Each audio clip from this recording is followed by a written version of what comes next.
আসসালামু আলাইকুম ওয়া রাহমাতুল্লাহি ওয়া বারাকাতুহু। সম্মানিত ভাইরা, আশা করি সবাই আল্লাহ তাআলার রহমতে ভালো এবং সুস্থ রয়েছেন। আলহামদুলিল্লাহ।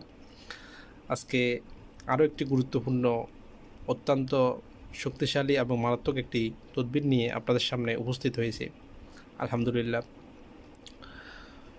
অনেক ভাই আছেন যারা বিভিন্ন ধর্মের, যেমন হিন্দু, বৌদ্ধ, এই সমস্ত ধর্মের ভাইরা মেসেজ দিয়ে বলেন যে হুজুর, আপনি তো কোরআনে অনেকগুলো তদবির দিয়েছেন, আমাদের জন্য কিছু দেন, যেটা আমরা লিখতে পারি না, আপনার কোরআনে আয়াতগুলা লিখতে পারি না, এই জন্য আমাদেরকে আমাদের শাস্ত্রের মারাত্মক আকারের কিছু তদবির দেন।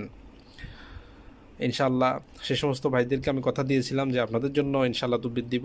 সেজন্য আপনাদের শাস্ত্রের কিছু তদবির, যেগুলোকে মগ, আপনারা জানেন যারা বৌদ্ধ শাস্ত্রের রয়েছেন ওনাদেরকে মগ বলা হয়, এই মগ শাস্ত্রের তদবির আজকে আপনাদের সামনে আমি উপস্থাপন করব ইনশাআল্লাহ। এটা এমন একটা তদবির আজকে আপনাদের সামনে উপস্থিত করতেছি যে তদবিরটা অত্যন্ত মারাত্মক এবং প্রভাবিত, খুবই শক্তিসম্পন্ন একটি তদবির। এই তদবিরের মাধ্যমে আপনারা স্বামী স্ত্রীর মহব্বত সৃষ্টি করতে পারবেন। অনেক সময় দেখা যায় যে স্ত্রী বিভিন্ন কবিরাজের নিকট দৌড়ায় যে স্বামী তার কথা শুনে না, স্বামী টাকা পয়সা দেয় না, স্বামী তার খবর নেয় না, বাচ্চার খবর নেয় না, বা সংসার ভেঙে যাচ্ছে, তাকে ডিভোর্স দিচ্ছে, এই ধরনের সমস্যাগুলো নিয়ে বিভিন্ন কবিরাজের দ্বারস্থ হন। এই তদবিরটা যারা ব্যবহার করবেন তারা কোনো কবিরাজের দ্বারস্থ হওয়া লাগবে না ইনশাল্লাহ। সে সমস্ত বোনেরা এই তদবিরগুলো ব্যবহার করে ইনশাল্লাহ আপনাদের সমস্যা সমাধান করতে পারবেন। এবং অনেক ভাই রয়েছেন যারা বলেন যে হুজুর, আমাদেরকে এমন কিছু তদবির দেন যাতে করে আমার স্ত্রীতে ফেরত চলে আসে, অথবা আমার স্ত্রী আমার কথা শুনে না, এই ধরনের অভিযোগ বলে থাকেন অনেক সময়। তো ওনাদের জন্য এই তদবির ব্যবহার করে আপনারা নিজ নিজ স্ত্রীর জন্য ব্যবহার করলে উপকৃত হতে পারবেন। আমি যে তদবিরগুলো আপনাদের সামনে উপস্থাপন করে থাকি, এই সমস্ত তদবিরগুলোর জন্য আমার থেকে এজাজত নেওয়ার কোনো দরকার হবে না। সম্পূর্ণ এজাজত আমি দিয়ে দিয়েছি, কারণ ইলমি শিফা এই চ্যানেলটি মানবতার চ্যানেল এবং অসহায় দুস্থ মানুষদের চ্যানেল। এখান থেকে অনেক কবিরাজ আলহামদুলিল্লাহ অনেক রুগীদের জন্য কাজ করেছেন। ফলাফল কীরকম পেয়েছেন সেটা আপনারা নিজেরা বলতে পারবেন, সেটা আমার নতুন করে বলার দরকার নাই ইনশাআল্লাহ।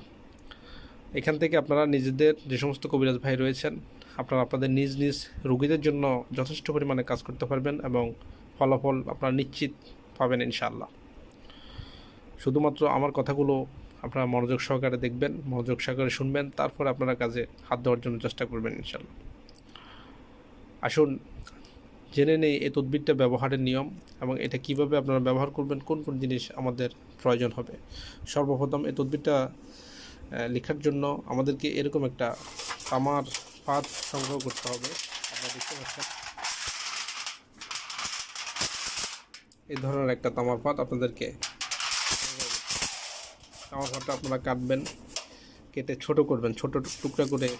শুধুমাত্র এখানে যেভাবে লেখা আছে আপনারা এইভাবে নকশাটা তৈরি করবেন। তবে এই নকশাটা আপনারা শনিবার অথবা মঙ্গলবার তৈরি করতে পারবেন, অন্য কোনো দিন এই নকশা তৈরি করতে পারবেন না। এই দুইটা দিনের মধ্যে যে কোনো একটা দিন আপনারা সময় করে ফজরের নামাজের বাদ পবিত্র হয়ে তারপরে এই নকশাটা তৈরি করবেন। এই নকশাটা দুইটা পদ্ধতি, দুইটা পার্ট রয়েছে। প্রথম হচ্ছে যে স্বামীর অংশ, এটা হচ্ছে স্ত্রীর অংশ। এখন ধরুন আপনি স্বামী, আপনার স্ত্রীর জন্য করবেন। এখানে স্বামী নিজের নাম লিখবে, তার মা বাবার নাম লিখবে। আর এখানে যার জন্য করতেছেন আপনার স্ত্রীর নাম, স্ত্রীর মা বাবার নাম। আবার ধরুন যে স্ত্রী তার স্বামীকে বশ করার জন্য এই কাজটা করতেছে, তাহলে সর্বপ্রথম সে তার নিজের নাম, তার মায়ের নাম লিখবে, আর ছেলে লিখবে তার নাম, তার বাবার নাম। এই দুইটার মধ্যে পার্থক্য রয়েছে। অর্থাৎ স্বামী করলে তার মা বাবার নাম উভয়টা লিখতে হবে, আর স্ত্রী করলে তার এখানে তার নাম, তার মায়ের নাম লিখবে, আর স্বামীর নাম, স্বামীর বাবার নাম লিখতে হবে। এই নকশাটা তৈরি করার পরে আপনারা এই তামার পাত যেটা দেখেন এই পাতের মধ্যে লিখবেন সুন্দর করে, দিয়ে লিখে শুধুমাত্র একটা তদবির, একটা তাবিজ আপনারা তৈরি করবেন। ওই তাবিজটা তৈরি করার পরে এই যে অংশ, স্বামীর অংশ, এখানে 1 নম্বর মন্ত্র, এই 1 নম্বর মন্ত্রটা আপনার পড়ে এখানে ওম না এ পারে উটে তু হা এভাবে 37 বার পড়ে এই অংশটার মধ্যে ফু দিবেন, 37টা ফু দিবেন। 2 নম্বরটা হচ্ছে স্ত্রীর জন্য, স্ত্রীর যে তাবিজ, ওই তাবিজের উপর আপনারা ওং মিয়ে ওয়া এ মায়ে তোয়া হা এটা পড়ে আপনারা এখানে ফু দিবেন। মন্ত্রগুলো কিন্তু বৌদ্ধ ভাষার, আপনাদের হয়তো কষ্ট হবে, কিন্তু কাজগুলা যদি করতে পারেন আল্লাহ তাআলার মতে ফলাফল ইনশাল্লাহ নিশ্চিত। আর ইলমে শিফাতে যে তদবিরগুলো দেওয়া হয় এগুলো সম্পর্কে আপনারা ইতিপূর্বে আগে থেকে জানেন যে সহি তদবিরগুলো আপনাদের সামনে উপস্থাপন করা। এখানে কোনো ধরনের তদবিরের জন্য কোনো এজাজত নিতে হয় না, কোনো অনুদান, কোনো ধরনের আপনার আমি যে তদবিরগুলো আপনাদেরকে এখন দিচ্ছি এটার জন্য দেখবেন বিভিন্ন চ্যানেলে আছে বলা থাকে যে চণ্ডীবরণ দিতে হবে। তো এটা হচ্ছে এক ধরনের প্রতারণা।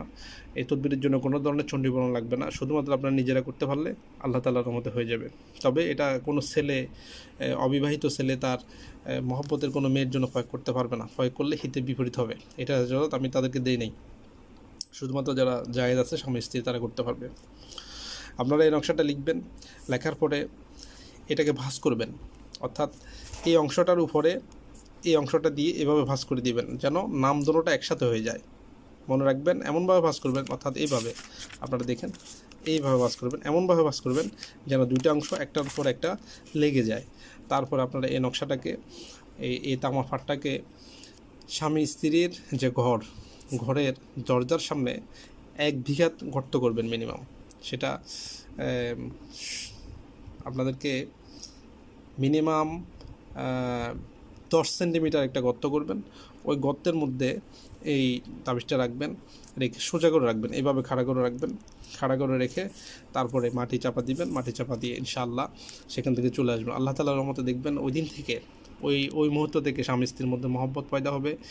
স্বামী আর স্ত্রীর সাথে ঝগড়া করবে না, স্ত্রী স্বামীর সাথে ঝগড়া করবে না। তাদের মধ্যে এমন একটা মহব্বত আল্লাহ তাআলা তৈরি করে দিবে যেটার মাধ্যমে তাদের সংসারে সুখ ফিরে আসবে এবং পালিয়ে যাওয়া চলে যাওয়া স্ত্রী ফিরে আসবে ইনশাআল্লাহ আল্লাহ তাআলার রহমতে।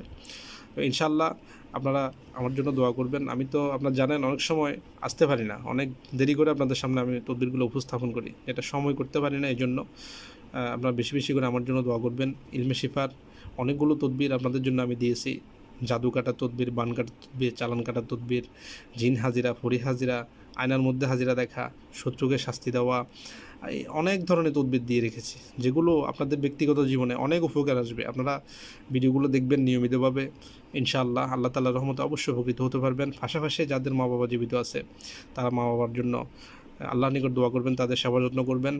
ইনশাআল্লাহ আল্লাহ তাআলা আপনাদের সর্বদিকে উন্নতি দান করুক এবং প্রত্যেককে যেন আল্লাহ তাআলা 5 ওয়াক্ত নামাজ পড়ার তৌফিক দান করে, এই জন্য দোয়া করি। আলহামদুলিল্লাহ, ওয়া মা তাওফিকি ইল্লা বিল্লাহ। আসসালামু আলাইকুম ওয়া রাহমাতুল্লাহি ওয়া বারাকাতুহু।